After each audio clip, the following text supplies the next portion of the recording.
নারী শক্তির তেজ আর রাজপুত তলোয়ারের বীরত্বের মধ্যে কোনো পার্থক্য ছিল না। সিংহলি এই রানী 1800 যুদ্ধবিদ্যায় পারদর্শী ছিলেন, একথা রাজপুত ইতিহাসের ক্ষেত্রে খুব কম মানুষই জানেন।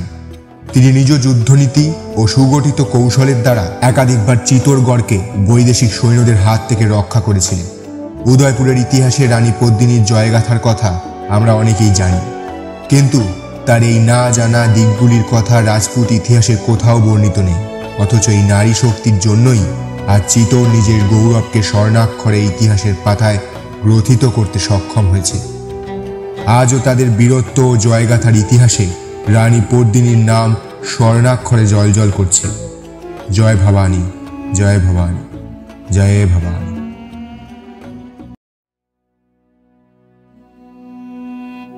বিক্রম সম্বত 1353। ভারতবর্ষের ইতিহাসের পাতায় নতুন যুগের সংযোজনের স্বপ্ন নিয়ে দিল্লির সিংহাসন আরোহণ করেছিলেন সুলতানরা। সুলতানি আমলের ভারত ছিল মুসলিম শাসনাধীনে। অত্যাচার ও ঔদার্যের শেষ অধ্যায় রচিত হওয়ার আশঙ্কায় নিঃশ্বাস নিচ্ছিল ভারতের মাটি। একদিকে সুলতানি রাজত্বের প্রভাবশালী রূপ, আর অপরপক্ষে ভারতের মাটিতে নিজেদের চিরাচরিত অধিকারকে বলবৎ রাখবার জন্য লড়াই করে চলেছিলেন রাজপুতেরা। এই দুই জাতির গোষ্ঠীদ্বন্দ্বের মধ্যেও রাজপুত রাজাদের ঐতিহ্য রক্ষার প্রধান পটভূমি রচিত হওয়ার অপেক্ষায় ছিল। সেই প্রদেশটির মাটি কোনোদিনই নিজের পরাক্রমের দোহাই দেয়নি নিজের সম্মানকে ধূলিসাৎ হতে।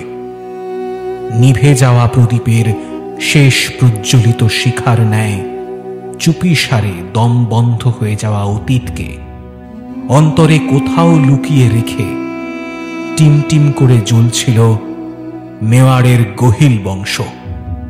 টিমটিম করে জ্বলতে থাকা অন্তরের এই আগুনকেই দামামা বাজিয়ে সর্বসমক্ষে শক্তিমত্তার দ্বারা ফুটিয়ে তুলতে প্রস্তুত ছিল এই মেওয়াড়। দূর দূরান্ত পর্যন্ত সেই আগুনের ঝলকানি নিজের প্রকৃতিকে রূপায়িত করতে সক্ষম হয়েছিল। দিল্লির সুলতানি প্রদেশের মাটিকেও টলিয়ে দিতে সক্ষম হয়েছিলেন তারা। পতনাভিমুখ অবস্থার থেকে নিজেদের প্রভাবকে পুনরুজ্জীবিত করবার তাগিদ নিয়ে এগিয়ে আসতে চাইছিলেন সুলতানি শক্তিরাও। তবে তাদের দীর্ঘমেয়াদী জয়ের ইতিহাসে বাধার সৃষ্টি করেছিল এই মেওয়াড়। রাজপুত বীরত্বের গাথায় বিরচিত এই মেওয়ারের ইতিহাস রচনার কাজ এতটাও সহজ ছিল না। তাদের জয়গাথার বর্ণনা সেই সময়কার ভারতবর্ষের ইতিহাসকে কেন্দ্রীভূত করতে সচেষ্ট থাকায় অন্যান্য সকল গোষ্ঠীর মধ্যেই এই প্রভাব নিজেদের মাথা তুলে দাঁড়াতে সক্ষম হয়েছিল। এই প্রভাবান্বিত প্রদেশগুলির মধ্যে একটি ছিল খলজি বংশ। খলজি আধিপত্যের প্রাতিষ্ঠানিক রূপ পরিদর্শনে সর্বাধিক শক্তিমত্তার পরিচয় দিয়েছিলেন আলাউদ্দিন খলজি। ভারতবর্ষের মাটিতে নিজেদের প্রতিপত্তি বিস্তার করবার উদ্দেশ্যে তিনি একের পর এক প্রদেশকে সুলতানি সাম্রাজ্যের অধীনে আনবার পরিকল্পনা করতে শুরু করেছিলেন। 1301 সালে তিনি ভারতবর্ষের রামথাম্ভোর দখলের মধ্যে দিয়ে নিজের ক্ষমতা প্রতিষ্ঠায় সক্ষম হয়েছিলেন। দিল্লি দখলের পরেই এই জয় ছিল ভারতের মাটিতে তাঁর দ্বিতীয় বৃহত্তর জিত। 1299 সাল থেকেই ভারতবর্ষের উত্তর পশ্চিম সীমান্তে রাজস্থানের মাটিতে নিজের পরম্পরাগত ঐতিহ্যের সাবলীল ক্ষমতায় বিরাজিত ছিল গহিল বংশ। মেওয়ারের এই বংশ তখন নিজের ক্ষমতা বিস্তারে ছিল এক পা এগিয়ে। একাধিক ছোট বড় রাজ্যকে নিজের অধীনস্থ করতে সক্ষম এই প্রদেশটি ভারতের মানচিত্রে এক বিতর্কিত সাম্রাজ্য হিসেবে আলোকপাত করেছিল। খলজিরা তখন একে একে ভারতের অন্যান্য প্রদেশগুলি দখলে ব্যস্ত। আলাউদ্দিন খলজির বিশেষ প্রতিনিধি উলুক বেগের নজরে পড়েছিল ওই মেওয়াড়। গুজরাট জয় করে ফেরবার পথে এই সাম্রাজ্যের এই বিলম্বিত চিত্র তার নজর কেড়েছিল। ভারতের উত্তর পশ্চিম সীমান্তের এক বিশালাকায় অঞ্চলে নির্মিত এই মেওয়ারের প্রসিদ্ধি ছিল সাধারণ মানুষের চোখে পড়ার মতো। এই অঞ্চলটি দখলের মধ্যে দিয়েই সুলতানি বীজকে আরো দূর পর্যন্ত এগিয়ে নিয়ে যাওয়ার কাজ সহজতর বলে মনে করেছিলেন উলুগ বেগ। গহিলের তৎকালীন রাজা সমর সিং সামান্যতম কর প্রদানের বিনিময়ে সুলতানের শক্তির সহিত সমঝোতা করবার চেষ্টা করলেও এই সম্পর্ক কোনোদিনই বন্ধুত্বের গণ্ডিতে অর্ধনমিত হতে পারেনি। উলুগ বেগের এই বিবরণ আলাউদ্দিনের মস্তিষ্কে ভারত বিজয়ের এক অদ্ভুত উন্মাদনার জন্ম দিয়ে ফেলেছিল, আর এই মেওয়ার ছিল সেই জয়ের পূর্বাভাস মাত্র। 1353 বিক্রম সম্বতে চিত্তোরগড় দুর্গে আসীন ছিলেন মহারাওয়াল সমর সিং। তাঁর বিজয়রথ মেওয়ারের মাটিকে এক নতুন আধিপত্যকামী শক্তিতে রূপায়ণের সুযোগ করে দিয়েছিল।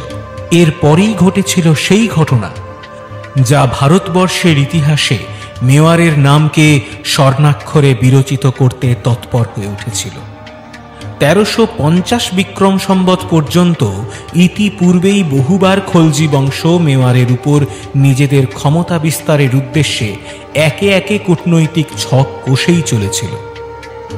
সমর সিং মেওয়ারকে বৈদেশিক শক্তির আক্রমণের হাত থেকে প্রতিহত করতে সক্ষম হলেও 1353 সালের ইতিহাস এক নতুন অধ্যায়ের সূচনা করেছিল। মেওয়ারের ভাগ্যচক্র রচিত হয়েছিল এই ক্ষমতা নীতির দ্বারাই। মহারাওয়াল সমর সিং এর পালিত পুত্র ছিলেন রানা রতন সিং। তিনি তার পিতাকে অনুসরণ করেই এগোতে চেয়েছিলেন। প্রভাবাধীন মেওয়ারকে আরো এগিয়ে নিয়ে যাওয়ার উদ্দেশ্যে তার এই প্রচেষ্টা এক অন্য ইতিহাসকে সংযোজিত করার অপেক্ষায় অপেক্ষমান ছিল। ভারতের মধ্যস্থলে অবস্থিত বিন্ধ্যাচল পর্বতের উত্তর পূর্ব প্রান্তে ছিল এক অতি প্রাচীন শৈবপীঠ কালিঞ্জর। স্থানটির নাম কালের বিবর্তনে হারিয়ে গেলেও স্থানটির মাহাত্ম্য কোনো দিন হারায়নি। শিবপুরাণ অনুসারে এই গিরিশৃঙ্গের এক গুহায় দেবাদিদেব মহেশ্বর সমুদ্র মন্থন থেকে উত্থিত হলাহল পান করে বটুক ভৈরব রূপ ধারণ করে নিদ্রা গিয়েছিলেন। তার পরবর্তী সময়কাল থেকেই এই স্থানটি শৈবদের কাছে এক পরম পবিত্র স্থান রূপে চিহ্নিত হয়েছিল। 3য় ও 5ম শতাব্দে এই প্রাচীন অঞ্চলটিকে কেন্দ্র করে গড়ে উঠেছিল ছোট বড় গুহা মন্দির। তার মধ্যে অন্যতম ছিল নীলকণ্ঠ গুহা। গুহার পাশে শিলাপ্রাচীরে খোদিত ছিল কাল ভৈরবের মূর্তি। সেই মূর্তি বরাবর ঝর্ণার জল নিচের দিকে প্লাবিত হতে থাকায় প্রাচীন গাত্রের পাশে রাখা শিবলিঙ্গের উপরিভাগের অংশটি সামান্যতম ডুবে গিয়েছিল। এই শিবলিঙ্গের প্রাচীনত্বের প্রমাণ বহন করছিল সেই ক্ষয় হয়ে যাওয়া লিঙ্গরূপটি। কালটি ছিল মধ্যযুগীয়। কোনো এক সময় চান্দেল বংশীয় এক রাজপুত বীর এই গিরিশৃঙ্গের উপর নগর বেষ্টনীর দ্বারা রাজ্য বিস্তার করেছিলেন। পরবর্তীকালে এই প্রদেশটিরই নামকরণ করা হয়েছিল কালিঞ্জর। হেমন্তের এক মধ্যাহ্নে মহানুভব ক্রুকুটাধীর শৈব অর্চনা শেষ করে গুহার বাইরে বিশ্রাম নিচ্ছিলেন। হঠাৎ চরণ দেউড়ি থেকে কারুর পদধ্বনির শব্দ কানে ভেসে এলো তার। মহানুভব সামান্য ভ্রুকুটি করে সেদিকে নজর ঘোরালেন। চোখের পলক ফেলার ক্ষণিক সময়কালটি অতিক্রান্ত হতেই সম্মুখে উপস্থিত হলেন তার একনিষ্ঠ শিষ্য কৌন্তেয় ভট্ট। অসময়ে নিজের শিষ্যকে দেখতে পেয়ে মহানুভবের মনে চিন্তার ছাপ স্পষ্ট উদীয়মান হল। চিন্তাজনক অধ্যায়ের সূচনা ছিল তার এই আগমন। কোনো বিশেষ ঘটনাকে সাংকেতিক চিহ্নরূপে মহানুভবের সামনে তুলে ধরবার জন্যই তিনি আবির্ভূত হয়েছিলেন। তাকে দেখা মাত্রই মহানুভবের চিন্তার মেঘটি আরো অচলায়তনে ঘনীভূত হল।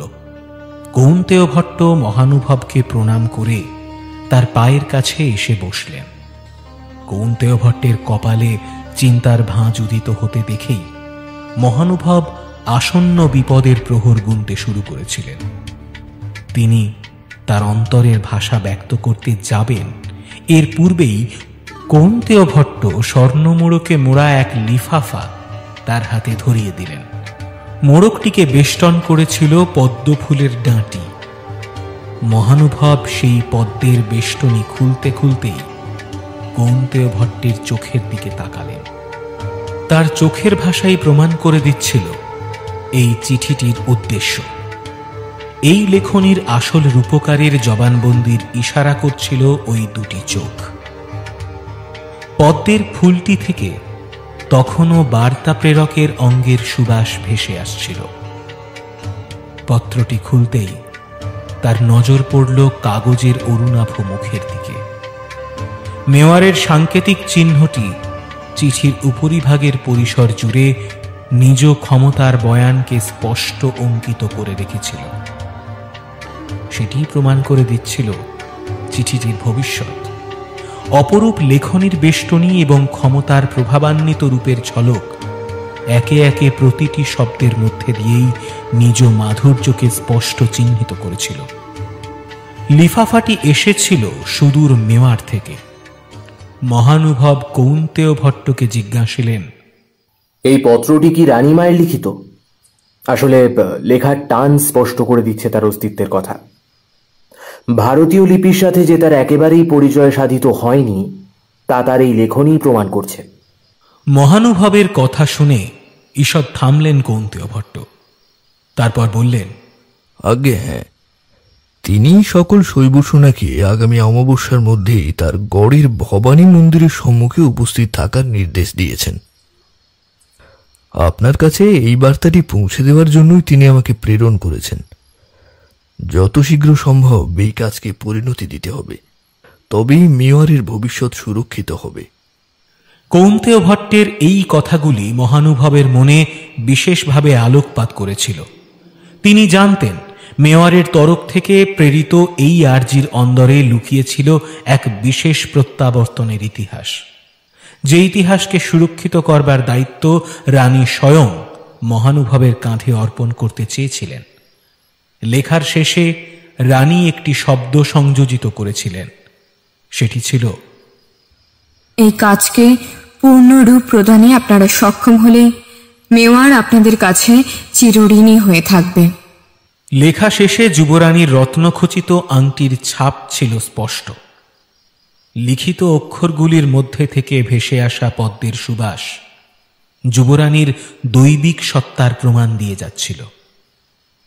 কৌন্তেয় ভট্টকে উদ্দেশ্য করে মহানুভব বললেন, আমার কথন চিরবিদিত। দেবীর নির্দেশ আর যুবরানীর নির্দেশের মধ্যে পার্থক্য নিরূপণ করা নিরর্থক। আমরা শৈব ভাবধারার প্রতীকী রূপে ভারতবর্ষের বিভিন্ন প্রদেশে প্রদক্ষিণ করে থাকি। বর্তমানে কালিঞ্জর আমাদের নিবাসস্থল। সারা বছর জুড়ে আমরা একাধিক শৈবপীঠ সমূহের দর্শন করে আবার এই স্থলেই ফিরে আসি। এটি আমাদের পূর্ণ প্রকৃতিস্থ রূপের পরিচায়ক। তবে দেবীর এই অনুরোধ শিরোধার্য। আপনি ফিরে যান, দেবীকে আশ্বস্ত করুন। আমরা যত শীঘ্র সম্ভব চিতরে উপস্থিত হব। অমাবস্যার পূর্বেই আমাদের পদধূলি পড়বে ওই গড়ে। কৌন্তেয় ভট্ট হাত জোড় করে মহানুভবকে তাঁর সশ্রদ্ধ প্রণাম নিবেদন করলেন। এরপর আবার পাহাড়ি পথ ধরে গুপ্তমার্গ চিহ্নিতকরণের মধ্যে দিয়েই মেওয়ারের উদ্দেশ্যে রওনা হয়ে গেলেন। ভারতবর্ষের ইতিহাসে এই শৈব সেনাদের বিষয়টি ছিল এক আলাদা উপাখ্যানের অংশীদার। তারা একনিষ্ঠভাবে দেবাদিদেব মহাদেবের উপাসনায় লীন থাকতেন। তবে মেওয়ারের সাথে বহুকাল পূর্ব থেকেই তাদের এক ঘনিষ্ঠ সম্পর্ক স্থাপিত হয়েছিল। মেওয়ার প্রদেশটির কুলদেবতা ছিলেন একলিঙ্গজি। তাঁকেই মেওয়ারের আসল শাসক মনে করা হতো। শৈব সেনারা দেবাদিদেব মহাদেবের গণসেনা ছিলেন না। শারীরিকভাবে এরা সকলেই ছিলেন দীর্ঘাঙ্গী ও বলবান। মাথার উপর চূড়ামণি জটা পেঁচিয়ে রাখতেন। এই জটার সাথেই শিবের জটার মাহাত্ম্য নির্ধারণের কল্পক শৈলী হিসেবে তারা নিজেদের সাজসজ্জা করতে পছন্দ করতেন।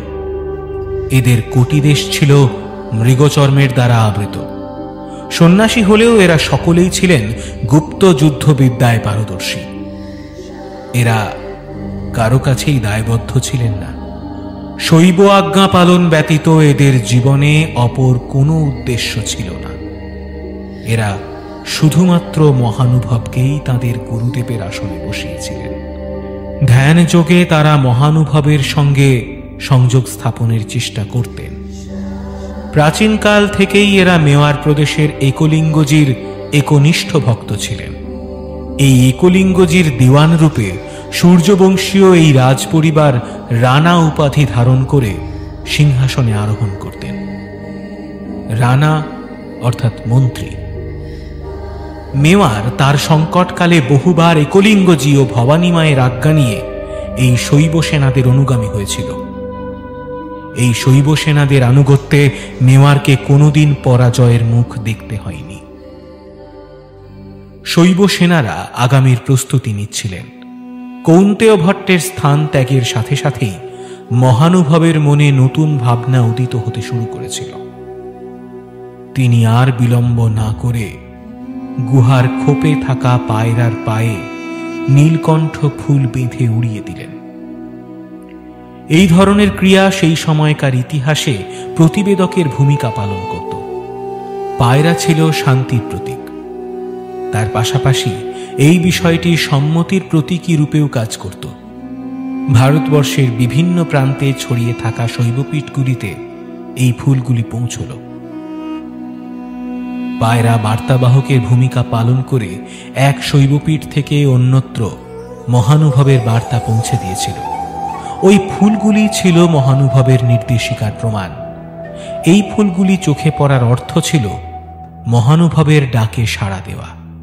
এর পূর্বেও যুদ্ধকালীন পরিস্থিতিতে মহানুভব এভাবেই বিভিন্ন শৈব পীঠস্থানগুলিতে তাঁর বার্তা পাঠিয়ে দিয়েছিলেন। শৈবপীঠের পার্শ্ববর্তী এই আখড়াগুলি ছিল শৈব সেনানীগণের আবাসস্থল। স্বল্প সময়ের ব্যবধানে এই বার্তা সমস্ত শৈব পীঠস্থানগুলিতে পৌঁছে গিয়েছিল। তারা মহানুভবের কৃতকল্পের কথাও আন্দাজ করতে পেরে গিয়েছিলেন। এরপর এই সকল শৈব সম্প্রদায়েরা একটি জায়গায় পৌঁছানোর উদ্দেশ্যে বেরিয়ে পড়েছিলেন। কাশী এবং সোমনাথ থেকে শৈব সেনানীগণ সবার আগে এসে পৌঁছেছিলেন চিতোরগড়ে। সেই সময় চিতোরগড় দুর্গটিকে ঘেরাও করে রেখেছিলেন কয়েক সহস্র বর্বর ম্লেচ্ছগণ। ম্লেচ্ছগণের উপস্থিতি চিতোরের পবিত্র ভূখণ্ডকে বারে বারে অপবিত্র করছিল। সামনের ওই বিশালাকায় দুর্গটির উপরে প্রভাব বিস্তার করার অর্থ ছিল সমগ্র রাজপুতানার উপরই প্রভাব বিস্তার করা। সেই সময় ভারতবর্ষের মানচিত্রে চিতোরগড় জয়ের স্বপ্ন দেখতেন কম বেশি সকলেই। রাজপুত রাজাদের মধ্যে এই বিষয়টি নিয়ে একটি ক্ষোভ তৈরি হলেও তারা অজেয় অমর এই দুর্গটির দিকে চোখ তুলে তাকানোর সাহস করতে পারেননি। প্রথমত, দুর্গটি অতিরিক্ত উচ্চতায় বিরাজ করায় সৈন্যবাহিনী নিয়ে সেদিকে এগিয়ে যাওয়ার কাজ খুবই কঠিন ছিল। এছাড়াও দুর্গের বাইরের অঞ্চলটি ছিল বিস্তীর্ণ মরুভূমির অন্তরালে লুকিয়ে। ফলে দীর্ঘদিন ধরে বাইরে থেকে এই দুর্গটিকে প্রত্যক্ষ করার মতো রসদ কারোর কাছেই থাকত না। চড়া রোদের মধ্যে দাঁড়িয়ে কিংবা প্রবল বৃষ্টিতে নতুবা রাজস্থানের তীব্র শৈত্যপ্রবাহের মধ্যে সেনাবাহিনীকে সংযত রাখার মতো রসদ তাদের কাছে মজুদ না থাকায় অনেকেই চিতোর জয়ের স্বপ্নকে অপূর্ণ রেখে নিজ নিজ রাজ্যে ফিরে যেতে বাধ্য হতেন। ম্লেচ্ছগণের কাছে আপাত দৃষ্টিতে সেই উপযোগ্য রসদ থাকায় তারা দীর্ঘ 3 মাস ধরে দুর্গের বাইরের অঞ্চলে বেষ্টনী বানিয়ে অপেক্ষা করতে সক্ষম হয়েছিলেন। ম্লেচ্ছগণের সর্দার ছিলেন সাধু ও মহাত্মাদের প্রতি মহানুভব। শৈব সেনাদের চিতোরে প্রবেশ করতে দেখেও তার মনে বিন্দুমাত্র সন্দেহ জন্মাল না। এই দীর্ঘ সময়ের মধ্যে যারাই দুর্গে প্রবেশ করতেন তাদের প্রত্যেককেই অনুসরণ করে তারা পৌঁছে যেতেন দুর্গের প্রধান ফটকের কাছে। কিন্তু এর থেকে অধিক পথ অনুসরণের অধিকার তাদের কারো কাছেই ছিল না। শৈব সেনাদেরকে দুর্গের দিকে এগিয়ে যেতে দেখে ম্লেচ্ছগণেরই এক সর্দার তাদের কাছে এগিয়ে গেলেন। আচ্ছা, আপনারা কোথায় যাচ্ছেন? ম্লেচ্ছগণের বেশভূষায় প্রমাণ করে দিচ্ছিল তারা বহিরাগত। একজন বহিরাগতের দৃষ্টি সর্বদাই অবনমিত হওয়া উচিত ছিল। সেখানে শৈবগণের প্রতি তার এই নির্দেশরূপী মনোভাবকে সমর্থন করবার মতো মানসিকতা তাদের কারো কাছেই ছিল না, কারণ তাদেরকে প্রশ্ন করবার অধিকার ছিল স্বয়ং রানীর। তিনি ব্যতীত কারো প্রশ্নের জবাবদিহি করার জন্য তারা কেউই বাধ্য ছিলেন না। তবুও তাদের মধ্যে থেকেই একজন বিনম্র ভঙ্গিতে জানালেন, আসন্ন অমাবস্যায় ভবানী মন্দিরে দেবী রণচণ্ডীর পূজা অনুষ্ঠিত হবে। দেবী মায়ের পূজার উপলক্ষেই আমাদের চিতোরগড়ে আসা। সামান্য কয়েকটি শব্দ প্রয়োগের মধ্যে দিয়ে সেই সাধু মহোদয় খিজির খাঁর কৌতূহল প্রশমনে সক্ষম হলেন। এর থেকে অধিক কোনো কিছুই যে তারা বলতে বাধ্য নন সেটি তাদের মুখ দেখেই আন্দাজ করতে পারলেন খিজির খাঁ। তিনি অধিক বাক্য ব্যয় না করে তাদের পথ থেকে সরে দাঁড়ালেন। চিত্তরগড় দুর্গ প্রবাদ প্রতিম ঐতিহ্য নিয়ে দাঁড়িয়েছিল শৈবদের সামনে। প্রতিটি পাথর গাত্রেই ছিল সমৃদ্ধশালী প্রবাদ প্রতিম ঔদার্যের প্রমাণ। প্রতিটি পাথরের দেওয়ালের মধ্যে লুকিয়েছিল বহু পুরাতন ইতিহাসের ঝলক, যার সাথে মিশেছিল রাজপুত বীরত্বের গাথা। শৈব সেনারা দলবদ্ধভাবে প্রধান ফটকের কাছে এসে পৌঁছতেই মাথার উপরে থাকা সূর্য দেবতা অস্তমিত হয়ে গেলেন। সন্ধ্যের চাদরে ঢাকা পড়ে গেল চিতোর। এই সময়ের শোভাটি ছিল দেখবার মতো। চারিদিকে প্রজ্বলিত হয়ে উঠেছিল ঘিয়ের প্রদীপ। প্রধান ফটকের সামনে থেকে আগামীর দীর্ঘ সুগম রাস্তাটি প্রদীপের আলোয় জ্বলজ্বল করে উঠেছিল। দুর্গের শিখরে শোভা বর্ধন করছিল সূর্য বংশের পতাকাটি। হাওয়ার বেগে এক স্থান থেকে অন্য স্থানে সে নিজের গতিপথ পরিবর্তন করলেও তার উপস্থিতি মেওয়ারের গৌরব গাথার প্রতীকী রূপে প্রতীয়মান হচ্ছিল। রাত বাড়ার সাথে সাথে আরও শৈব সেনা দুর্গের ভেতরে প্রবেশ করতে শুরু করলেন। যুদ্ধকালীন পরিস্থিতি থাকায় সন্ধ্যের পর থেকেই দুর্গের দ্বার বন্ধ করে দেওয়ার বিধি প্রচলিত ছিল। বিভূতি মাখা এই দেহগুলি দেখা মাত্রই ম্লেচ্ছরা অনুমান করলেন সামনেই হয়তো কোনো বিশেষ পার্বণ অনুষ্ঠিত হতে চলেছে। দুর্গের ভেতরে উৎসবের আমেজে গা ভাসিয়ে দেওয়ার উদ্দেশ্যেই যে এই সকল সাধুদের পদধূলি চিতরে পড়েছিল সেই বিষয়টি সম্পর্কে ম্লেচ্ছগণ নিশ্চিত হয়ে গিয়েছিলেন। শৈবদের সংখ্যা ক্রমে বৃদ্ধি পেতে শুরু করেছিল। এক দল থেকে সংখ্যার মানটি দাঁড়িয়েছিল শত সহস্রে। দলে দলে তারা দুর্গের প্রাচীরের পাদদেশে এসে দাঁড়ালেন। যে দল দুটি আগেই চিতরে প্রবেশ করেছিলেন তারা গিরিখাতের গোমুখ কুণ্ডের পবিত্র জলে স্নান সেরে শুদ্ধ হয়ে নিলেন। মহারানীর আজ্ঞায় প্রত্যেকের জন্যই রাতের আহারের ব্যবস্থা করা হয়েছিল। শুদ্ধ সাত্ত্বিক আহার গ্রহণ করে পরিতৃপ্ত হয়ে তারা নিদ্রা গেলেন।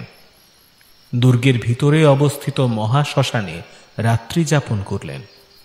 শৈবদের যে অংশটি বাইরে অপেক্ষা করছিল তাদের উদ্দেশ্যে মহারানী ক্ষীর আর গুড় পাঠালেন। সেগুলি বহনের দায়িত্ব অর্পিত ছিল স্থানীয় দুর্গের ব্রাহ্মণদের শিশুদের উপরে। দুর্গে পদাতিক সৈন্যের সংখ্যা ছিল প্রায় 50,000। সাধারণ মানুষের সংখ্যা ছিল কম বেশি 33,000-এর মতো। এই বিপুল জনসাধারণের রক্ষাকর্তা রূপে চিতোরগড় নিজের সজাগ অস্তিত্ব নিয়ে সদর্পে দাঁড়িয়েছিল। রাতের আকাশ আগামীর বেশ কিছুটা ইতিহাস চুপিসারে বলে দিতে চাইছিল। রাতের ঠান্ডার প্রভাবটা সকলকেই ব্যতিব্যস্ত করে তুলেছিল। তবে রানী মায়ের আদেশ পালনের চেয়ে বড় উদ্দেশ্য সেই সময় আর কিছুই ছিল না। শৈবরা বংশ পরম্পরায় এই গহিল বংশের সেবায় সর্বদাই সচেষ্ট ছিলেন, কিন্তু সেবারে তাদের আহ্বানের পশ্চাতে প্রকৃত উদ্দেশ্য ঠিক কি ছিল, এটাই ছিল সর্বাপেক্ষা বৃহত্তর বিষয়। তবু তারা অম্লান বদনে নিজের রাতের আহার গ্রহণে ব্যস্ত ছিলেন। ব্রাহ্মণ শিশুরা শৈব সেনাদের হাত মুখ ধুয়ে দিলেন। মহারানীকে সম্মান জানিয়ে করা এই কাজের মাহাত্ম্য ছিল অনেক বেশি। কাশী ও সোমনাথ নিবাসী এই শৈবদের দেবতার অংশ হিসেবেই পুজো করা হতো।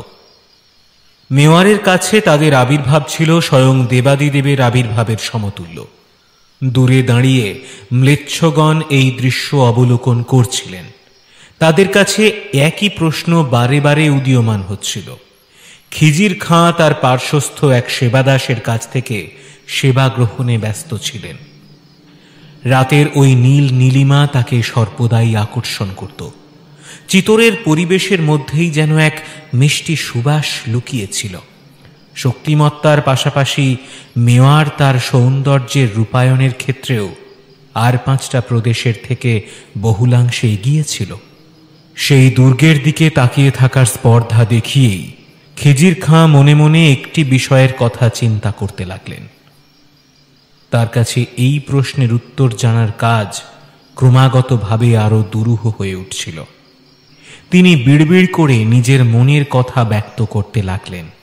এই পরিবারের লোকেরা এত প্রতিকূল পরিস্থিতির মধ্যেও কিভাবে উৎসব পালনে এতটা তৎপর থাকতে পারেন? সাম্রাজ্যের বাইরের প্রায় সমগ্র অঞ্চলটি যেখানে আমরা ঘিরে ফেলেছি, সেখানে কি প্রকারে পূজা পার্বণের ক্ষেত্রে এতটা সময় দেওয়া সম্ভব? সেবাদাসেরা যে যার নিজের কাজ সেরে সুলতানের ছাউনি থেকে বেরিয়ে গেলেন। আলগা বাতাস গায়ে এসে লাগতেই বিষণ্ণতার প্রহর ক্রমে সরে যেতে লাগল। রাতের ঘন কালো চাদর তার প্রভাব বিস্তারে সক্ষম হল। চিতোরের ওপরে নিজের প্রভাব বিস্তারে সক্ষম হয়ে উঠল এক বীণার সুর। দিনের ক্লান্তি ত্যাগ দিয়ে সেই সুরের মোহে হারিয়ে যেতে চাইছিল প্রতিটি হৃদয়। বাইরের ছাউনিতে অপেক্ষমান হাজার হাজার ম্লেচ্ছগণের কাছে সেই সুরের মায়া ছিল কল্পনাতীত। সেই গহীন রজনীর বুক চিরে এক রাগ সঙ্গীত ভেসে আসছিল। নিশ্চিদ্র রজনীর বুকে প্রতীকী হিসেবে নিজের ছাপ রেখে যাচ্ছিল সেই রাগ সঙ্গীত।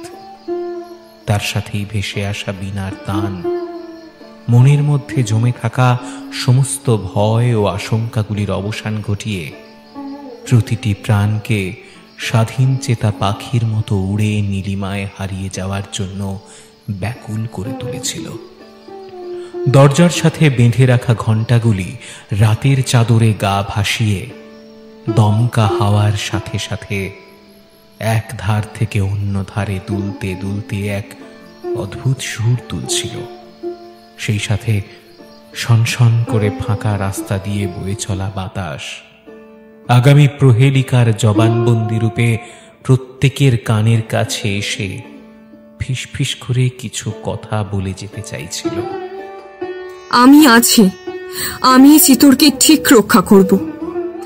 যেভাবে এতদিন তাকে বৈদেশিক আক্রমণের হাত থেকে দূরে সরিয়ে রেখেছি, আজও নিজের সন্তানের মতো তাকে আগলে রাখব। শুধু সময়ের অপেক্ষা, আর অপেক্ষা কিছু সাহসের। ধীরে ধীরে সেই কণ্ঠস্বরের জাদুও ওই বায়বীয় আচ্ছাদনের সাথেই মরুভূমির উপকণ্ঠে মিলিয়ে যেতে লাগল। বীণার তান ও রাগরাগিনীর সুর সেই রজনীর বুকে নিজ হাতে নতুন করে এই কথাগুলিকে গ্রথিত করে দিয়ে যেতে চাইছিল। ব্রাহ্মণ শিশুরা নিজেদের দায়িত্ব সমাপনের পর দুর্গের মধ্যস্থলের দিকে রওনা হয়ে গেলেন। মধ্যরাতে প্রহরীরাও সাধুগণের প্রতি সম্মান জ্ঞাপন করে দুর্গের প্রধান ফটকটি বন্ধ করে দিল। আকাশে বাতাসে মাদকতার সুর তুলে সেই রাগের শব্দ ধীরে ধীরে মিলিয়ে যেতে লাগল।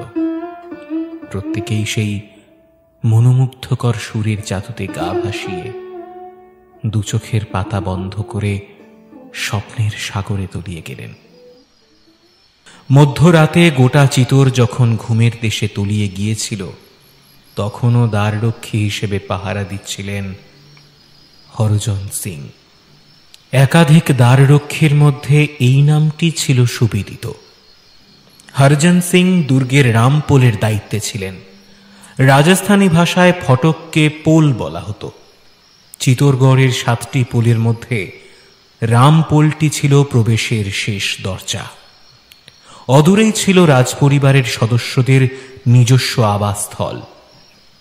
অন্যান্য দ্বাররক্ষীদের মধ্যে হরজন সিং কর্তব্যপরায়ণ ও একনিষ্ঠ হওয়ার দরুন তিনি রাজপরিবারের খুব কাছের মানুষ হয়ে উঠতে পেরেছিলেন। ফলে তাকে শুধুমাত্র একজন কর্তব্যপরায়ণ দ্বাররক্ষী নয়, তার পাশাপাশি একজন বিশ্বস্ত কর্মচারী হিসেবেও নিজের প্রভাবকে বলবৎ রাখতে হয়েছিল। তিনি ছিলেন মহারাওয়াল সমর সিং এর খুব কাছের মানুষদের মধ্যে একজন। এত বড় দুর্গের দায়িত্বে একাধিক লোক নিযুক্ত থাকলেও গোপন কোনো খবরাখবর আদান প্রদানের ক্ষেত্রে মহারাওয়াল তার এই বিশ্বস্ত কর্মচারীর উপরেই নির্ভর করতেন। বহু সময়ে তিনি এই গড়ের দায়িত্ব হরজন সিং এর কাঁধে বর্তে রাজকার্যে চলে যেতেন, কিন্তু রাজাহীন প্রদেশের দায়িত্ব নিরূপণে কোনোদিনই খুঁত খুঁজে বার করার সুযোগ দিতেন না হরজন সিং। চিতোরের মহাশ্মশানে শৈবদের একত্রিত হওয়ার বিষয়টি কানে যেতেই হরজন সিং রওনা হলেন সভাগৃহের দিকে।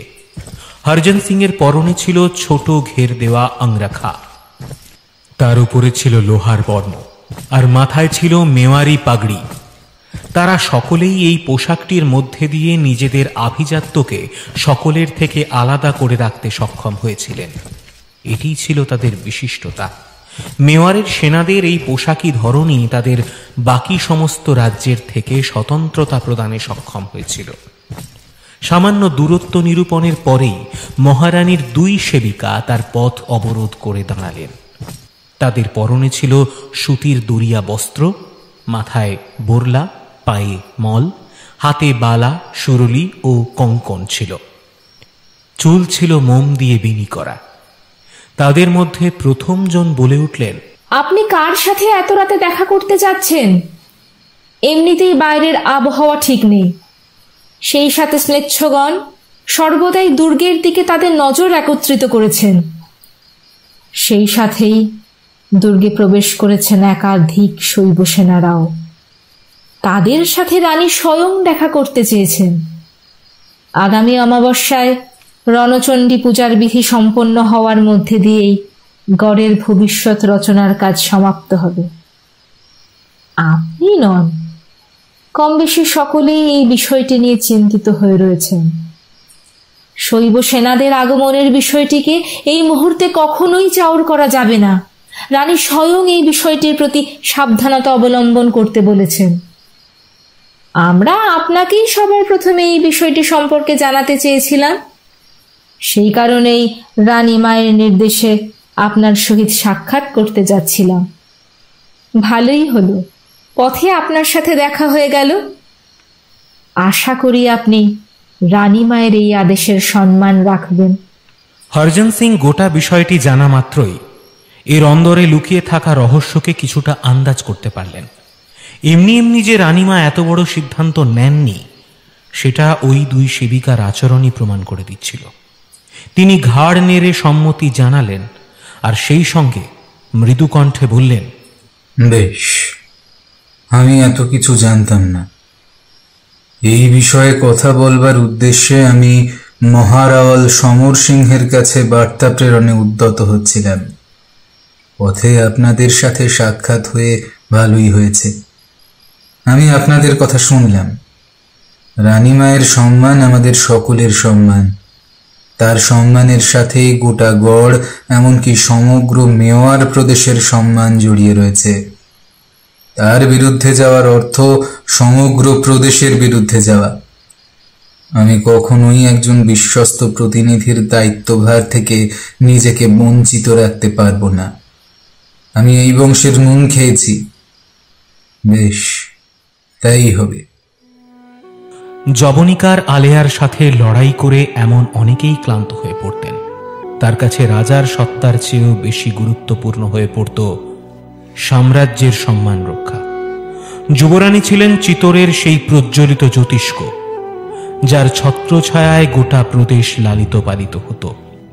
তার প্রতি সম্মান জ্ঞাপন ছিল প্রত্যেকের কাছেই পরম গর্বের বিষয়। হরজন সিং আর কথা না বাড়িয়ে রামপোলে ফিরে গেলেন। সেদিন রাতটা ওইভাবেই অতিবাহিত হয়ে গেল। শান্ত পরিবেশের হাত ধরে আবারও সজাগ হয়ে উঠল গোটা শহর। চিতোরের অভ্যন্তরে সুবিশাল ক্ষেত্রের ব্যাপ্তি কোনো শহরের তুলনায় কম ছিল না। মানুষের ইচ্ছা ও স্বাধীনতার মধ্যে কোথাও যেন তাদের ওই সুবিশাল পরিস্থিতির অংশীদার হিসেবে বেঁচে থাকাটাও নিজের অজান্তেই গর্বের বিষয় হয়ে দাঁড়িয়েছিল। সকালের সূর্য প্রথম এসে তার উজ্জ্বল আলোর ছটায় উদ্ভাসিত করল দুর্গের উপরিভাগকে। সেই বিচ্ছুরিত প্রভা ধীরে ধীরে তার প্রভাব বিস্তার করল পার্শ্ববর্তী অঞ্চলগুলিতেও। অন্ধকারের প্রহর কেটে আবার এক রৌদ্র ঝলমলে শহরের দিন শুরু হতেই বাইরে অপেক্ষারত শৈব সেনাদেরকে ভিতরে প্রবেশ করানো হল। ক্রমে চিতোরের মহাশ্মশান জনাকীর্ণ হয়ে উঠল। একে একে প্রভাব বিস্তার করতে লাগলেন অনেকে। শৈব সেনাদের উপস্থিতি ছিল চোখে পড়ার মতোই। একই সাথে একাধিক মানুষের উপস্থিতির আনন্দোজ্জ্বল রূপের দর্শন হেতু শহরের অনেকেই এগিয়ে এলেন। শৈব দলের কলরব, মন্দিরের ঘণ্টাধ্বনি এবং শঙ্খের আওয়াজে শ্মশান ভূমির প্রাঙ্গণ উৎসবে মেতে উঠেছিল। চিতোরে উপস্থিত সকলের কাছেই এই মুহূর্তটি মহাসমারোহের প্রতীকী হিসেবে নিজের স্থান অলঙ্কৃত করে তুলেছিল। সকলেই ভেবেছিলেন আগামী রণচণ্ডী পূজাকে উপলক্ষ করেই হয়েছে এই জনসমারোহ। দুর্গের ভিতরের কলরবের ধ্বনি বাইরের আকাশ বাতাসকেও স্পর্শ করতে শুরু করেছিল। বাইরে উপস্থিত ম্লেচ্ছগণ মনে করলেন পূজার বিধি প্রারম্ভ হয়েছে। সেই বিধির প্রকৃত নিদর্শনের জেরেই গড়ের ভেতরের জমায়েত হয়েছেন এত মানুষ। তাদের দীর্ঘমেয়াদী কলরবের ধ্বনি আকাশ বাতাসকে মুখরিত করে তুলেছিল।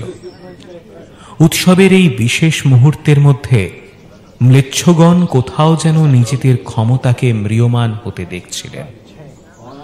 তাদের উপস্থিতি যে চিতোরের উপরে সামান্য প্রভাব বিস্তার করতেও অপারগ সাব্যস্ত হয়েছে, এই বিষয়টি দেখা মাত্রই তাদের প্রত্যেকের মধ্যে এক চাঞ্চল্যকর পরিস্থিতির সৃষ্টি হল। অপরপক্ষে এই সময়েই চিতোরে এসে উপস্থিত হয়েছিলেন রানা লক্ষ্মণ সিং। মহারাওয়াল সমর সিং এর আহ্বানে তার কনিষ্ঠ ভ্রাতা লক্ষ্মণ সিং এর চিতোরে আগমন ঘটেছিল। শিশোদা গ্রাম থেকে তিনি তার 6 পুত্রকে সঙ্গে নিয়ে চিতোরে এসেছিলেন। যুদ্ধের পরিস্থিতি সামলানোর উদ্দেশ্যেই মহারাওয়াল তাকে চিতোরে ডেকে পাঠাবার সিদ্ধান্ত নিয়েছিলেন। দুর্গে প্রবেশের পরেই মহাশ্মশানের উদ্দেশ্যে রওনা হয়ে গেলেন লক্ষ্মণ সিং। মহাশ্মশানে এত জমায়েত দেখা মাত্রই তাঁর মন চঞ্চল হয়ে উঠল। তিনি একজন গুপ্তচরকে ডেকে পাঠালেন। এখানে কি হচ্ছে? এখানে এত শৈব সেনার আবির্ভাব ঘটল কিভাবে? এছাড়া কি উদ্দেশ্যেই বা তাঁদেরকে ডেকে পাঠানো হয়েছে? লোকবলের প্রয়োজন থাকলে তো এই সাম্রাজ্যের বাকিরাই রয়েছেন। তারাই এতদিন যুদ্ধের সমস্ত নীতিগুলোকে সামাল দিয়ে এসেছেন। তাহলে সহস্র শৈব সেনাদের আগমনের পশ্চাতে কোন এমন রহস্য লুকিয়ে রয়েছে, যার উপর ভিত্তি করে গোটা মেওয়ার আজ এই মহাশ্মশানে জড়ো হয়েছে? আমাকে আপ্যায়নের সুযোগটিও বোধহয় এরাই কেড়ে নিয়েছেন। কিন্তু কে তাদের এখানে আহ্বান করেছেন বলতে পারবেন? কারণ এই মুহূর্তে আমি কাউকেই দেখতে পাচ্ছি না। এই পরিস্থিতির মধ্যে কার নিকটেই বা আসল সংবাদ পাব? যদি আপনি এই বিষয়ে আমাকে কোনো সাহায্য করতে পারেন তাহলে উপকৃত হব। গুপ্তচর জানালেন আসল রহস্যের কথা। সাধারণ মানুষের মধ্যে অনেকেই এই বিষয়টি সম্পর্কে অবহিত হয়েছিলেন ঠিকই, তবে কেউই রাজাদেশ অমান্য করবার সাহস দেখাতে পারছিলেন না। সবার নজর এড়িয়ে গুপ্তচর রানা লক্ষ্মণ সিংকে সেদিন কিছু কথা বলেছিলেন, যা শোনা মাত্রই লক্ষ্মণ সিং এর সামনে ফুটে উঠেছিল এক উন্মত্ততা। পুরুষ শাসিত এই মেওয়ারকে যে একজন রানীও পরিচালনা করতে পারেন, সেদিন তিনি বিন্দুমাত্র বিশ্বাস করতে পারেননি। গুপ্তচর বললেন, এই বিশাল শৈব সেনাকে ডেকে পাঠিয়েছেন স্বয়ং যুবরানী। যুবরানী পদ্মাবতীর আহ্বানেই এই শৈব সেনারা এখানে উপস্থিত হয়েছেন। পদ্মাবতী এক বার্তাবাহককে ক্রুকুটাধীরের নিকট গোপনে প্রেরণ করেছিলেন। সেই বার্তাবাহকের কাছেই একটি চিঠিতে রানীমা সাম্রাজ্যের বর্তমান পরিস্থিতির কথা জানিয়েছেন। এই প্রতিকূল পরিস্থিতির মধ্যেও মেওয়ারকে সুরক্ষিত রাখবার উদ্দেশ্যে রানীমা দেবী রণচণ্ডীর পূজার আহ্বান করেছেন। বাইরে অপেক্ষারত ম্লেচ্ছগণ যে কোনো মুহূর্তে মেওয়ার আক্রমণ করতে পারে। এই পরিস্থিতির হাত থেকে রক্ষা পাওয়ার উদ্দেশ্যেই রানীমা শৈবগণকে মেওয়ারে নিয়ে আসার সিদ্ধান্ত নিয়েছেন। গোপনে তাদের এখানে নিয়ে আসবার পিছনেও রয়েছে আরও গূঢ় একটি উদ্দেশ্য। এদের সাহায্যেই তিনি যুদ্ধক্ষেত্রে ম্লেচ্ছগণকে পরাজিত করতে চান। এই শৈবরা আদিকাল থেকেই এক লিঙ্গজির একনিষ্ঠ ভক্ত হওয়ার দরুন তারা রানীমায়ের ডাককে অমান্য করতে পারেননি। শৈবরা সর্বদাই ভবানী ও দেবাদিদেব মহাদেবের নির্দেশানুসারেই কাজ করে এসেছেন। এবারেও এই সংকটজনক পরিস্থিতির হাত থেকে তারাই মেওয়ারকে রক্ষা করতে পারবেন বলে আমাদের সকলের বিশ্বাস। সাধারণ মানুষের কাছে এই বিষয়টি এখনো অন্ধকারেই রয়ে গেছে, তবে আমরা জনা কয়েক এই বিষয়টি বহু পূর্ব থেকেই টের পেয়েছিলাম। এই রাজপরিবারের বেশ কিছু নিবিড় মানুষেরাই এই পরিকল্পনাটির কথা আগে থেকে জানতেন। এই বংশের একজন হওয়ার দরুন আপনারও এই বিষয়টি সম্পর্কে জানবার পূর্ণ অধিকার রয়েছে। এই পর্যন্ত বলেই গুপ্তচর থামলেন। লজ্জায় এবং অপমানে লক্ষ্মণ সিং ভবানীর মন্দিরের উদ্দেশ্যে রওনা হয়ে গেলেন। একান্তে থেকে ভবানীর দিকে তাকিয়ে প্রশ্ন করলেন, আমরা কি এতটাই অপারগ? সত্যি কি মেওয়ার এতটাই দুর্বল? সত্যি কি মেওয়ারের সূর্য অস্তমিত হয়েছে? ভবানীর সামনে দাঁড়িয়ে চোখ বন্ধ করে অবিরাম বাড়িধারা বর্ষণ করতে লাগলেন লক্ষ্মণ সিং। ঠিক সেই মুহূর্তেই ভবানীর মন্দিরের গর্ভগৃহের থেকে লাল বর্ণের শালু বস্ত্র পরিহিতা এক অপূর্ব সুন্দরী দেবী মূর্তি বাইরে বেরিয়ে এলেন। তাকে প্রত্যক্ষ করা মাত্রই কিছু সময়ের জন্য স্থবির চিত্রে দাঁড়িয়ে রইলেন লক্ষ্মণ সিং। তিনি গর্ভগৃহের অন্তস্থ একটি প্রদীপকে হাতে নিয়ে সেই দেবী মূর্তির প্রকৃত রূপ দর্শনের উদ্দেশ্যে এগিয়ে যেতেই দেখলেন তিনি আর কেউ নন, স্বয়ং মেওয়ারের রাজবধূ সিংহল কুমারী পদ্মাবতী। পদ্মাবতীর অঙ্গে মানিকখচিত আভূষণের জ্যোতিতে তার অপূর্ব দেবী রূপ প্রজ্বলিত হয়ে উঠেছিল। সেটি দেখা মাত্রই চোখ ঝলসে গেল লক্ষ্মণ সিং এর।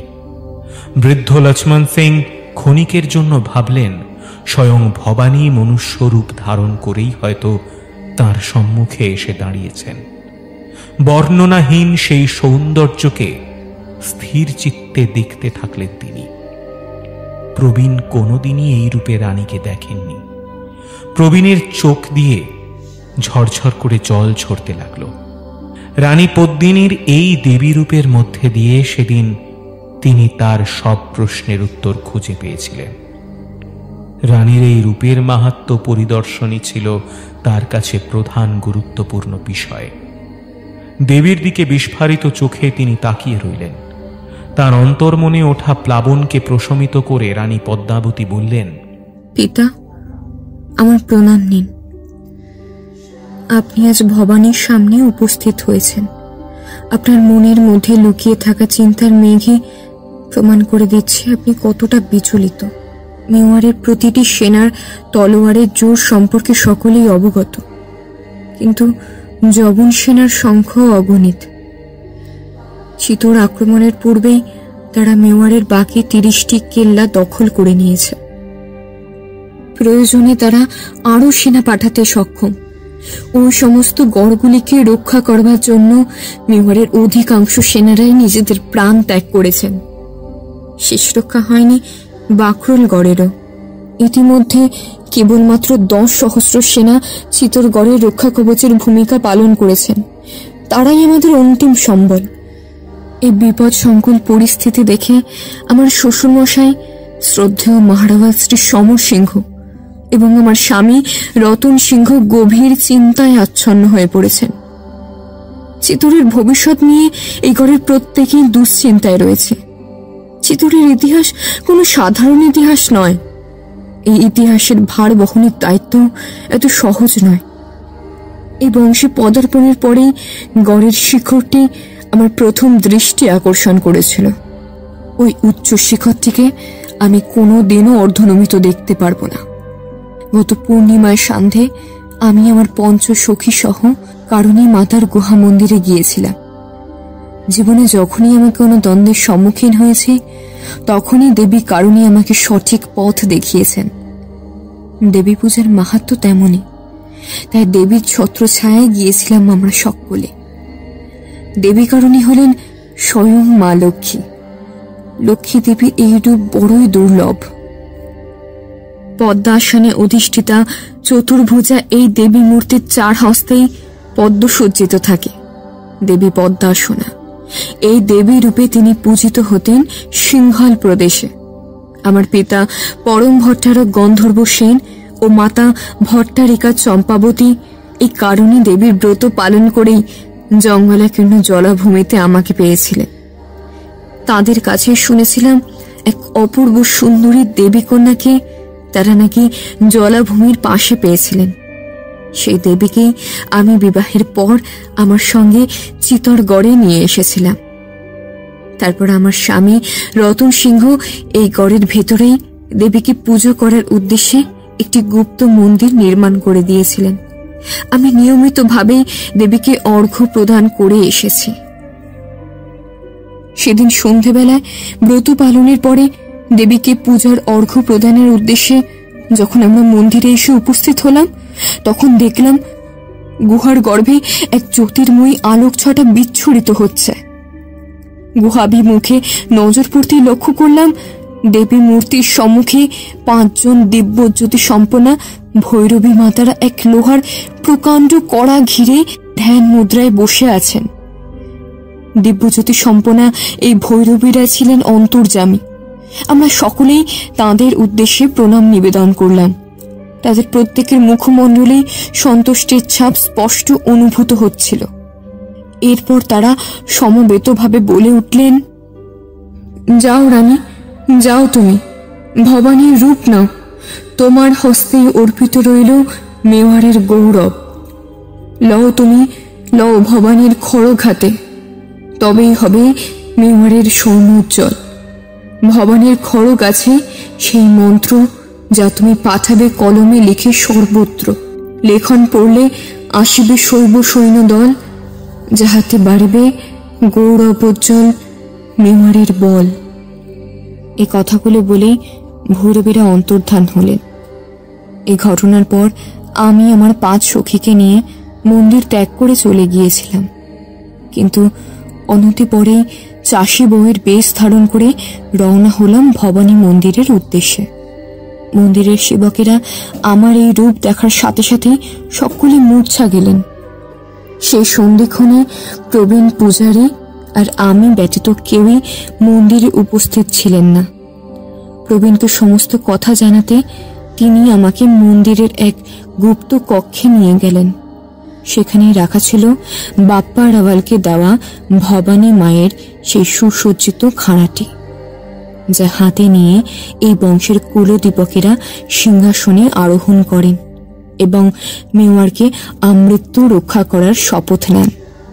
খাঁড়ার শিরা থেকে পা অবধি লৌহ গাত্রী প্রাচীন লিপিতে খোদিত ছিল এক মহামন্ত্র। এই মন্ত্রের এক বিশেষ অন্তর্নিহিত অর্থ রয়েছে। এই মন্ত্রের অর্থ অনুযায়ী গহিল বংশের কোনো রাজবধূ এই খড়গ হাতে ভবানীর বেশ ধারণ করে এই মন্দিরের দক্ষিণ বেদিতে দাঁড়িয়ে যদি শৈব সেনাদের উদ্দেশ্যে পায়রা উড়িয়ে দেন, তাহলে শৈব সেনারা সেটিকে স্বয়ং ভবানী মায়ের এবং একলিঙ্গজির আজ্ঞা বলে ধরে নেন। মেওয়ারের রাজার কথাও তখন তারা অগ্রাহ্য করতে দুবার ভাবেন না। এই মন্ত্রের শক্তি এতটাই বেশি যা না বলা কথাগুলিকে শৈব সেনাদের নিকট প্রকৃষ্ট করে তুলতে পারে। আমি শুধু ভৈরবীদের নির্দেশ অনুসারেই এগোতে চাই পিতা। ভৈরবীরা সকলেই দেবী মায়ের নির্দেশে আমার সাক্ষাৎ দর্শন দিয়েছিলেন। এই সিদ্ধান্তের মধ্যে দেবী মায়ের ইচ্ছেও মিলিত রয়েছে। তাই ওনার প্রকৃত ভক্ত হিসেবে আমাকে উনি দায়িত্ব পালনের আদেশ করেছেন। এই বংশের অস্তিত্ব রক্ষার্থে আমাকেই দৈব খড়গ ধারণ করতে হবে।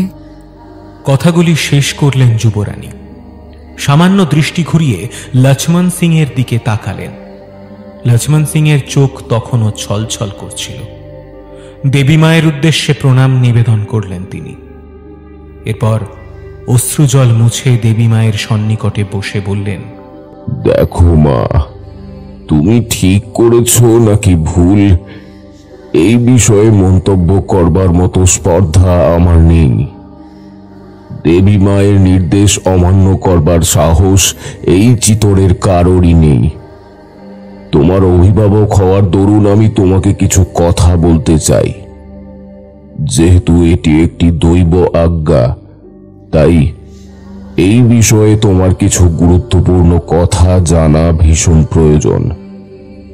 ভবানী যখনই কাউকে এই কাজ সংঘটিত করবার জন্য আদেশ দেন, তখন তার সাথে জড়িত থাকে আরো ভয়ঙ্কর কিছু। ভবানীর এই খাড়া যখন কারোর উদ্দেশ্যে ওঠে, তখন সে এক মহামানবের বলি যায়। এই রীতি বহু বছর ধরে মেওয়ারে প্রচলিত রয়েছে। তোমাকে যখন এই কাজটির জন্য যোগ্য মনে করেছেন তিনি, তখন তোমাকেও তার পায়ে একদিন নিজের প্রাণ সঁপে দিতেই হবে। আজ হোক বা কাল, সময়ের চক্রে পড়ে একদিন না একদিন তোমাকেও সেই ভয়ঙ্কর পরিস্থিতির সম্মুখীন হতেই হবে। এটা চিরসত্য। ভবানীর আদেশ যেমন খণ্ডানো যায় না, তেমনি এই সত্যকেও আমাদের কারুর পক্ষেই টলানো সম্ভব নয়। তাই পরবর্তী ফলাফলের জন্য তুমি তোমার অশান্ত মনকে প্রস্তুত করো মা। কথাগুলি শেষ করে বৃদ্ধ লক্ষ্মণ সিং স্থান ত্যাগ করলেন। যাওয়ার সময় তিনি যুবরানীকে এই কথাগুলি গোপন রাখবার পরামর্শ দিয়ে গেলেন। ক্রমে শৈব সেনাদের ভিড় বাড়তে লাগল। যারা দূরে ছিলেন তারাও ক্রমে দুর্গের ভিতরে প্রবেশ করলেন। সংখ্যা ক্রমে দাঁড়ালো লক্ষাধিক। সবার অজান্তেই শৈব সেনাদের প্রধান মহানুভব ক্রুকুটাধীর এসে পৌঁছলেন দুর্গে। মহানুভবের পদার্পণের উদ্দেশ্য সম্বন্ধে চিতরের কেউই সেভাবে জ্ঞাত ছিলেন না। দুর্গে প্রবেশের পরেই তিনি যুবরানীর সঙ্গে সাক্ষাতের উদ্দেশ্যে রওনা হয়ে গেলেন। অন্যদিকে দুর্গের ভিতরের পরিস্থিতি আরো দুর্নিবার হয়ে উঠেছিল। শৈব সেনারা সকলেই রণচণ্ডী পূজার প্রধান ক্ষেত্রের কাছে পৌঁছে গিয়েছিলেন। সেখানে পূজার রীতি মেনে শয়ে শয়ে ছাগ বলি দেওয়া শুরু হলো। বিধি মেনে এই কাজ সম্পন্ন হয়ে যাওয়ার পরে আরো একটি বিশেষ কাজ সম্পন্ন করলেন যুবরানী পদ্মিনী স্বয়ং। সেদিনই মধ্যাহ্নে তিনি পায়রা উড়িয়ে দিলেন। এই রীতি পালনের দুটি অর্থ ছিল। রানা রতন সিং মহারাওয়াল সমর সিং এর পালিত পুত্র হওয়ার দরুন তিনি এই সকল রীতিনীতি সম্বন্ধে অবগত ছিলেন না। একটি পায়রা শান্তির প্রতীক, আর অপরটি ছিল যুদ্ধের প্রস্তুতি। পায়রাকে সর্বদাই বার্তাবাহকের ভূমিকায় দেখতেন গহিলরা। কোনো বিধ্বংসী যুদ্ধের পূর্বে এভাবেই প্রস্তুতি নেওয়ার বিধি প্রচলিত ছিল মেওয়ারে। তার সাথেই বেজে উঠল শঙ্খের ধ্বনি। একই সাথে ঢোল নাগাড়া বাজতে শুরু করল। সেই সাথে শত শত রাজপুত সধবারা উলুধ্বনি করলেন। মা রণচণ্ডীর আশীর্বাদ বহন করে সকলেই যুদ্ধের জন্য নিজের মনকে তৈরি করে ফেলেছিলেন। উলুধ্বনি ও শঙ্খধ্বনির মিলিত শব্দের মধ্যে দিয়েই এক নতুন ইতিহাস তারা ধীরে ধীরে প্রস্তুতি নিতে শুরু করলেন।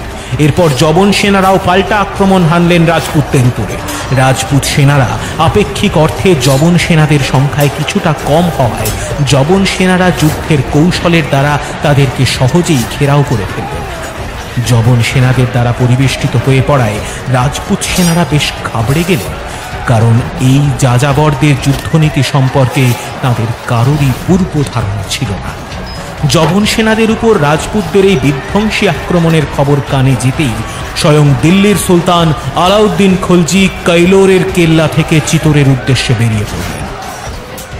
তার সাথে থাকা প্রায় লক্ষাধিক সৈন্য সঙ্গে নিয়ে তিনি চিতোরের দিকে এগিয়ে যেতে শুরু করলেন।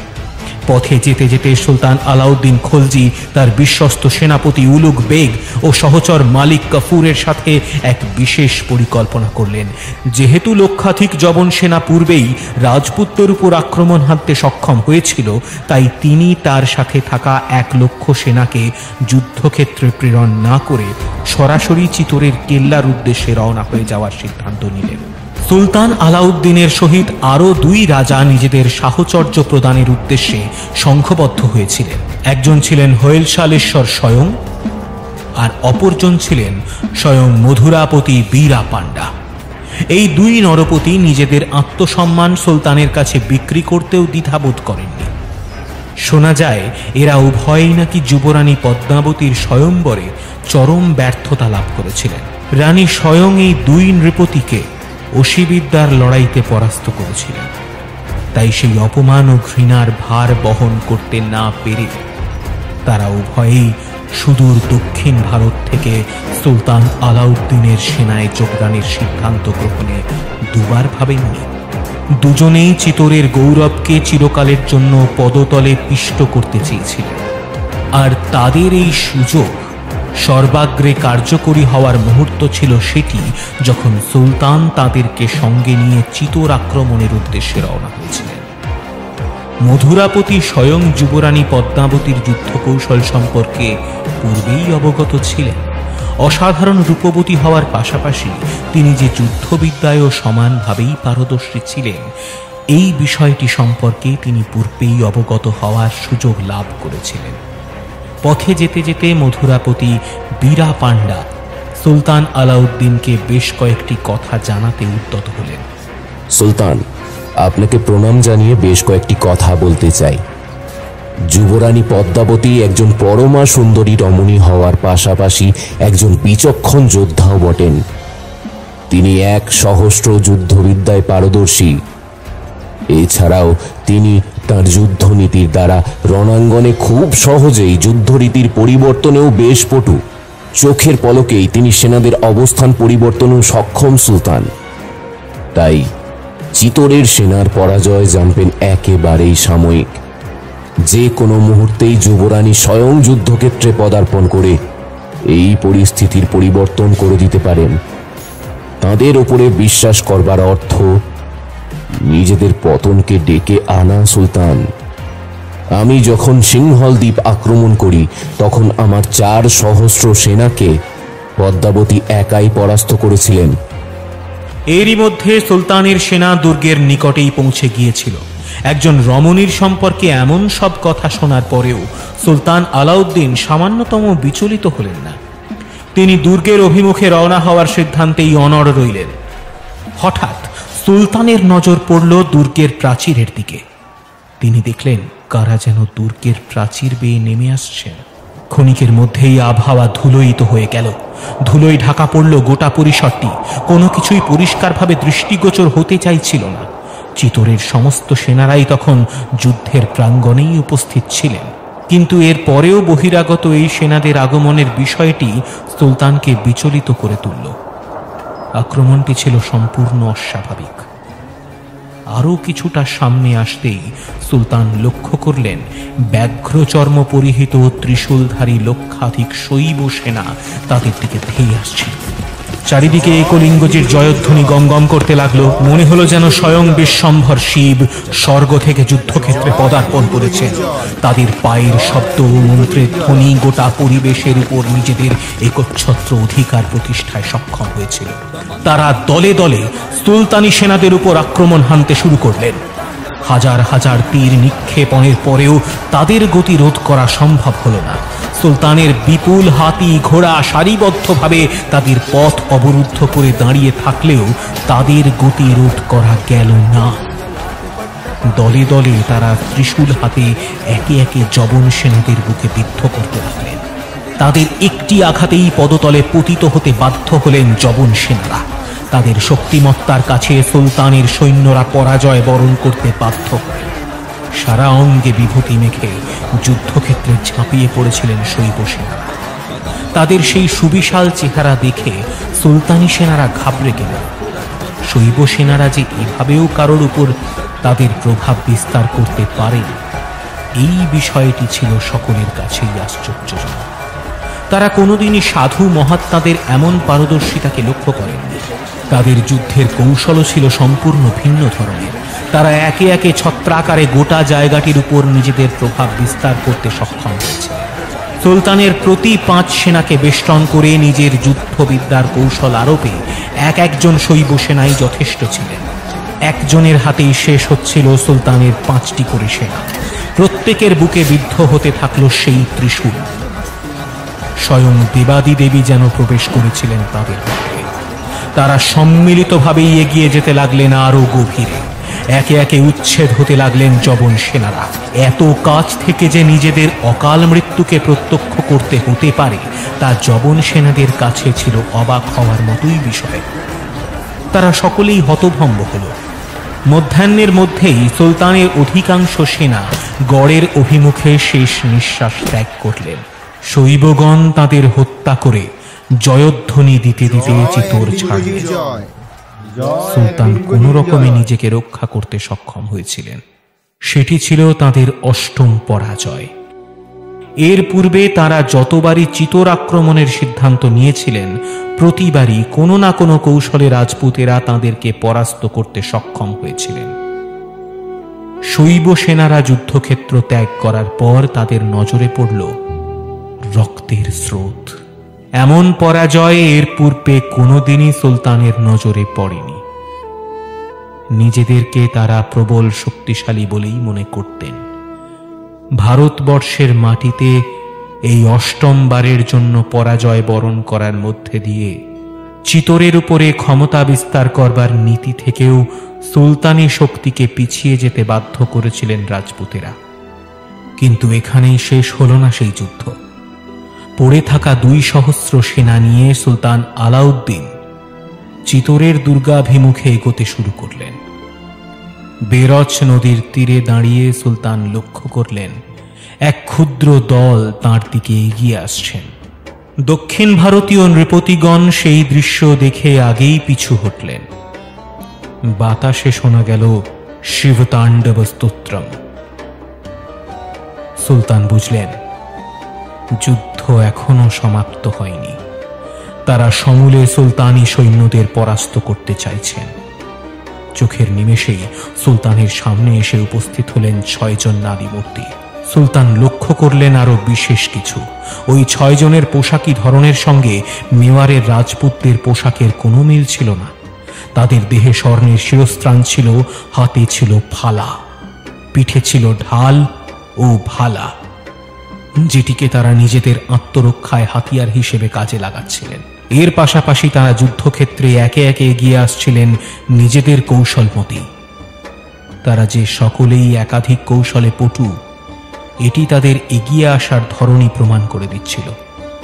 তাদের বক্ষে স্বর্ণখচিত বর্মের উপর অঙ্কিত ছিল সিংহের মুখ, যা তাদের ভিনদেশী হওয়ার প্রমাণ বহন করছিল। তাদের মধ্যেই একজনের হাতে ছিল সুবৃহৎ খড়গ। দণ্ডায়মান সেই খড়গের দিকে তাকাতেই আঁতকে উঠলেন সুলতান। খড়গের প্রতি আঘাতেই 3 জন যবন সেনার শিরচ্ছেদ হতে থাকল। এমন সুবিশাল খড়গ যে একজন সাধারণ রমণীর পক্ষে তুলে ধরা সম্ভব, সেটি ভাবা মাত্রই সুলতান প্রচন্ড ভয় পেয়ে পিছনের দিকে সরতে শুরু করলেন। সুলতান নারীদের গতিবেগ ঠাউর করার পূর্বেই শূন্যে উড়ে এলেন তারা। শূন্য থেকেই তারা একের পর এক খাঁড়ার ঘা দিতে থাকলেন। এই দৃশ্য দেখে সুলতান আরো পিছনে সরে গেলেন। ঠিক সেই মুহূর্তে মনে পড়ে গেল নৃপতিগণের কথা। সুলতানের সম্মুখে থাকা বাকি সেনারা যারা সুলতানকে আত্মরক্ষার কাজে সাহায্য করছিলেন, তারা সকলেই এই নারী মূর্তিদের কাছে মৃত্যুবরণে বাধ্য হলেন। পড়ে রইলেন সুলতান একাই। চোখের নিমেষেই সুলতান দেখলেন ওই নারী মূর্তিরা গায়েব হয়ে গিয়েছেন। তাদেরকে আর কোথাও দেখতে পেলেন না তিনি। তখনও যবন সেনারা শেষ পর্যায়ে যুদ্ধনীতি নির্ধারণে ব্যস্ত ছিলেন, কিন্তু সুলতানের চোখের সামনে তারাও পরাজয় বরণ করলেন। শেষে তাদের মৃতদেহের উপর দিয়েই দৌড়তে শুরু করলেন আলাউদ্দিন। সুলতানের হার দেখে বাদবাকি যবন সেনারাও যুদ্ধ প্রাঙ্গণ থেকে পলায়ন করলেন। শ্রান্ত ক্লান্ত চিত্তে রাজপুত বীরগণ গড়ে ফিরে গেলেন। সেবারের মতো চিতোর রক্ষা পেয়েছিল। চিতোরের ইতিহাসে এই ঘটনার কথা কেউই মনে রাখেননি। একাধিক যুদ্ধ জয়ের মতোই এই ঘটনাটিও কালের গহ্বরে চাপা পড়ে গিয়েছিল। রাজপুত নৃপতিদের তলোয়ারের জোরের সাথে রানী পদ্মিনীর শিথির সিঁদুরের জোরকেও মানতে বাধ্য হয়েছিল রাজপুত ইতিহাস। কিন্তু পুরুষ শাসিত মেওয়ারের ইতিহাসে কোথাও যেন এই বীরাঙ্গনার কাহিনীটি চাপা পড়ে গিয়েছিল। রানী পদ্মিনীর যুদ্ধবিদ্যার কৌশল ও পারদর্শিতার জন্যই মেওয়ার সেদিন রক্ষা পেয়েছিল। কিন্তু ভবানী মায়ের সেই ডাকে শেষ পর্যন্ত সাড়া দিতে বাধ্য হয়েছিলেন তিনি। এরপরেও সুলতান আলাউদ্দিন খলজি চিতোর আক্রমণের জন্য অগ্রসর হয়েছিলেন। অন্তিমবারেই জহর ব্রতের মাধ্যমে প্রাণ দিতে বাধ্য হয়েছিলেন যুবরানী পদ্মিনী। রাজপুত গাথায় শুধুমাত্র সেই কাহিনীটিকেই গুরুত্ব দেওয়া হয়ে থাকে। আমরা সকলেই রানী পদ্মিনীকে কেবলমাত্র একজন সতী হিসেবেই চিনি। তার বীরত্বের এই জয়গাথা যে কেবল ওই ঘটনার মধ্যেই সীমাবদ্ধ থেকে যায়নি, এই কাহিনীটি তার প্রকৃষ্ট প্রমাণ বহন করবে। রানী পদ্মিনী জওহরের আগুনে ভস্মীভূত হয়ে গিয়েছিলেন ঠিকই, কিন্তু এমন হাজারো কাহিনীর মধ্যে তিনি এভাবেই অজেয় অমর হয়ে বেঁচে থাকবেন। একজন পরমা সুন্দরী হিসেবেই যে তাকে সম্মান প্রদর্শন করা উচিত তেমনটা নয়। এই কাহিনী তার বীরত্বের জয়গাথা হিসেবেও তাকে চিরস্মরণীয় করে রাখবে।